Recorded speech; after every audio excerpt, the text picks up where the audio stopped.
Hello, thank you for listening to Careful Consideration. I'm Dustin Burden. Transgenderism is a significant cultural issue in Western societies.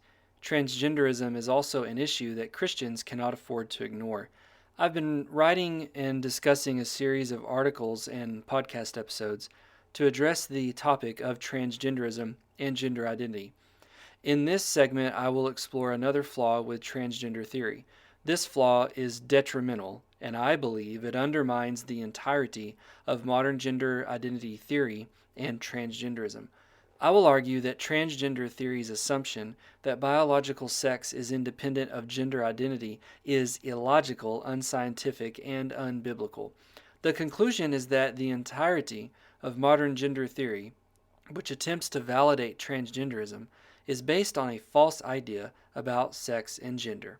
I hope this information helps equip you to guard your mind and help those who are caught up in the transgender trap to see reason and truth.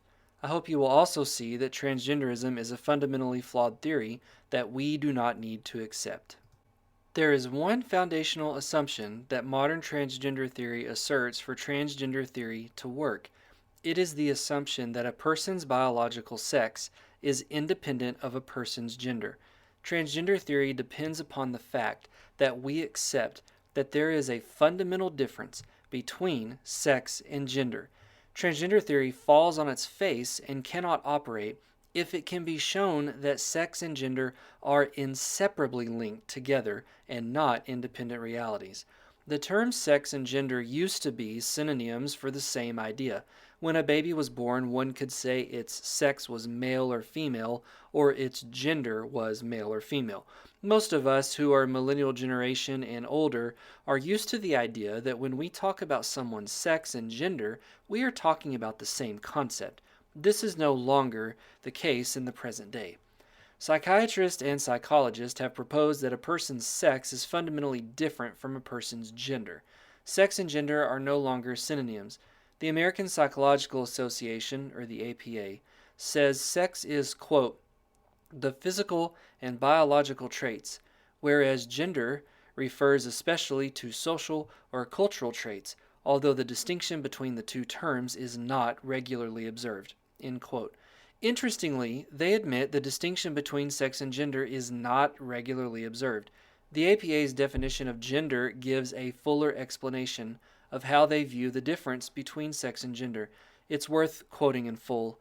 Gender is, quote, the socially constructed roles, behaviors, activities, and attributes that a given society considers appropriate for different genders.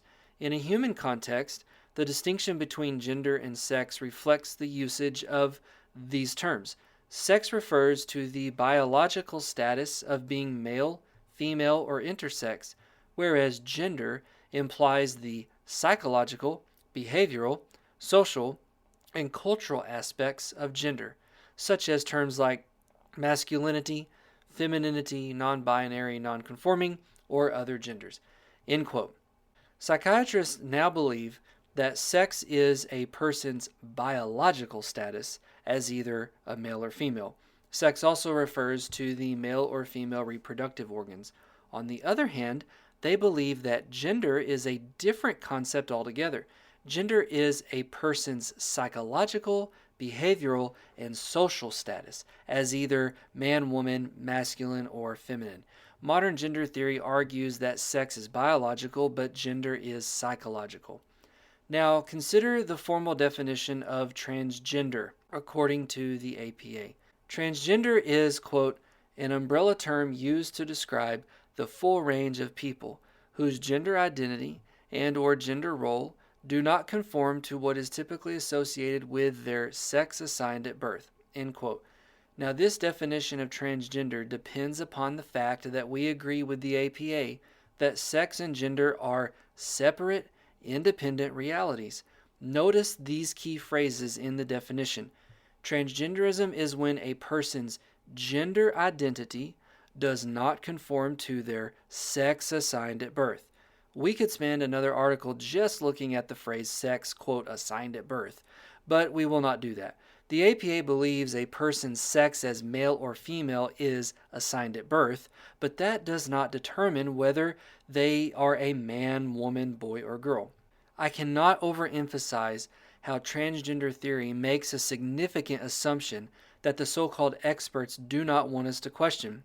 We are expected to accept as fact that it is logically, scientifically, and psychologically permissible for a person's birth sex to not match up with their gender identity. Modern gender theory has driven a wedge between the ideas of sex and gender. Transgender advocates have based their entire claim on the assumption that sex and gender are separate realities. This is how transgender advocates assert that a person can be born male but may not identify as a man, or they could be born female but may not identify as a woman. The only way this works for them is if they can validate that birth sex is a separate reality from gender. Thus, they argue that birth sex does not determine an individual's gender identity and expression. They will say that a male does not have to be a boy or a man, nor does a female have to be a girl or a woman. Now, we consider whether modern gender theory's claim about sex and gender is correct. Does it make sense that birth sex can be a separate concept completely independent from gender? Should we adopt modern gender theory's claim that birth sex does not necessarily determine gender? My answer is no. As a Christian ethicist, I form my ethical conclusions based on the principles of the Bible. I will explain how the Bible shows us that birth sex and gender are not separate concepts. Instead, birth sex and gender are inseparably linked. They are near synonyms for the same reality. God's design is that gender identity must conform to a person's birth sex. God's plan for people is that they fulfill their roles as men, women, boys, and girls based on their birth sex. God designed that birth sex determines gender identity and expression. Thus, birth sex and gender identity are not independent realities in God's mind. The Bible makes a strong case that God intends for birth sex to determine gender identity and expression. On the sixth day of creation, God made man and woman. We read in Genesis 1:27, quote, "So God created man in his image. In the image of God he created him, male and female. He created them," end quote. The Hebrew word for male is zakar, and the Hebrew word for female is nekeva. These function as adjectives modifying the noun man or mankind. These words refer to the physical differences that describe a person as male or female. You can think of these words as explaining the differences in biological sex and the differences in physical reproductive organs. At the start of the Bible, we already see God's design is that humanity is created having only one of two biological sexes, male or female. Thus, God has codified within nature that humans are biologically gendered creatures. This means that having a gender, either male or female, is an intrinsic property of being human and part of bearing God's image. I should also point out that Jesus affirmed the Genesis account and taught that God made only two biological sexes, male and female. You can find that in places like Mark 10:6. The Genesis words male and female, as seen in Genesis 1:27, would fall into the secular modern category of sex, not gender. Remember that modern gender theory is that sex is biological, while gender is psychological. At this point, a modern gender theorist who is open to the Bible might even agree with me.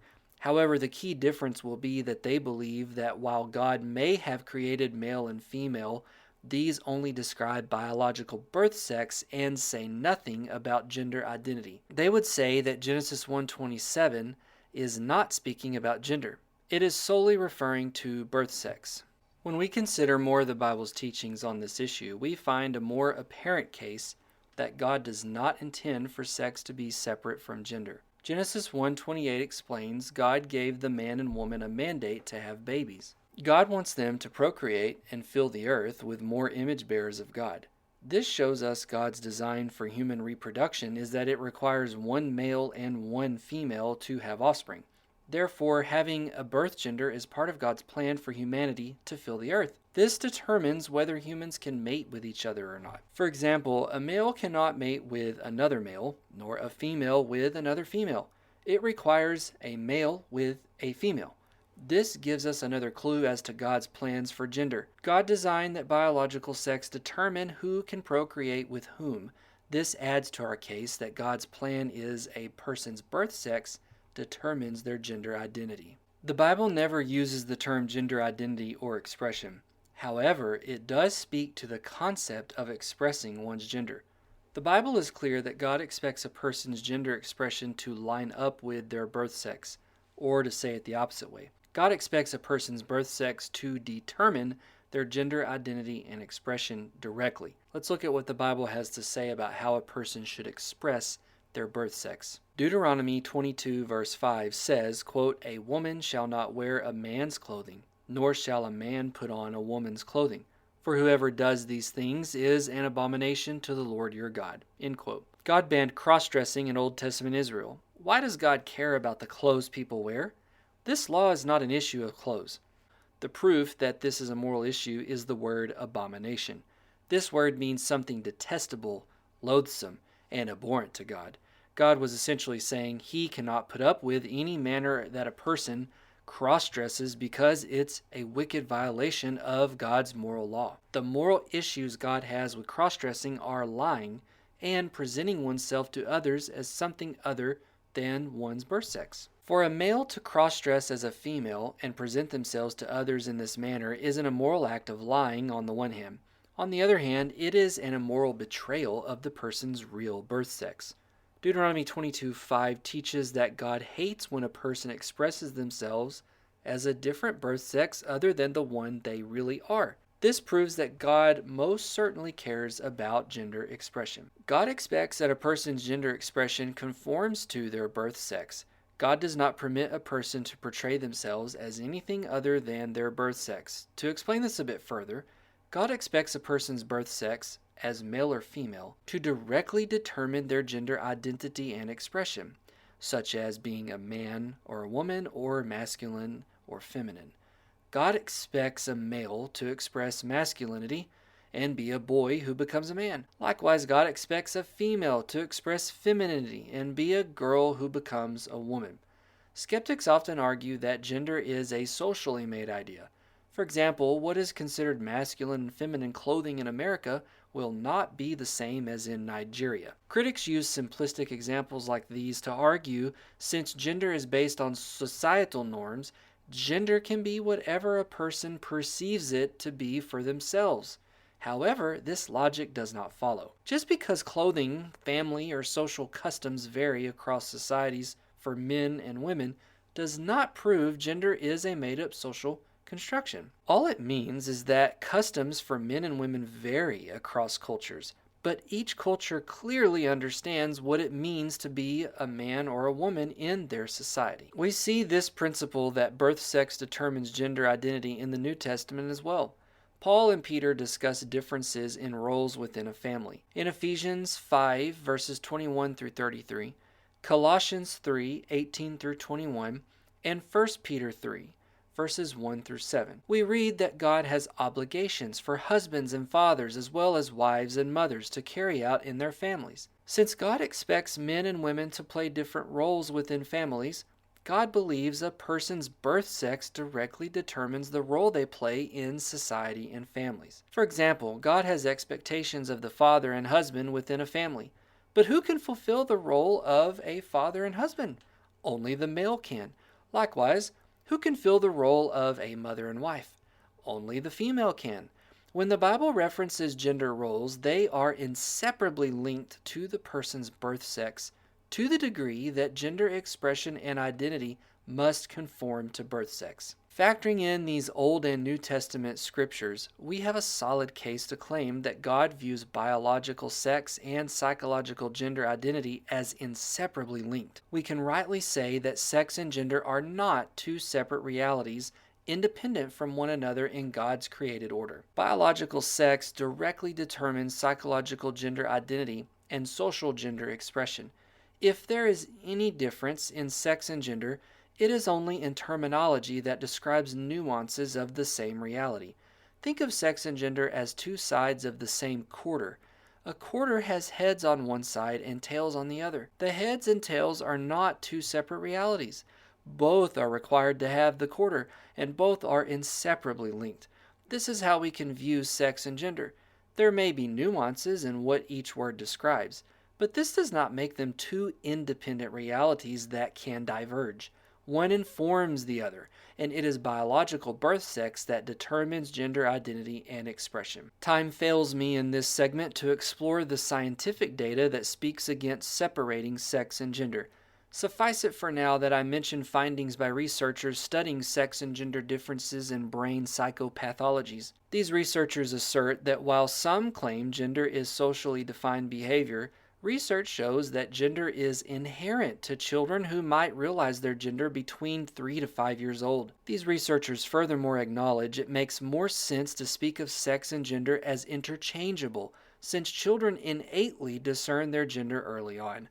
We also use these terms interchangeably in everyday life and much scientific publishing. The Bible's teaching about sex and gender is that they are not independent realities. Biological sex determines the gender God wants a person to express. In God's mind, there is no fundamental distinction between sex and gender. While we may use the two terms to describe different nuances, they both refer to the same reality. A person's gender is simply the social, emotional, and spiritual expression of their birth sex. These facts throw transgender theory on its face. Transgender theory cannot be true since sex and gender cannot be two independent realities.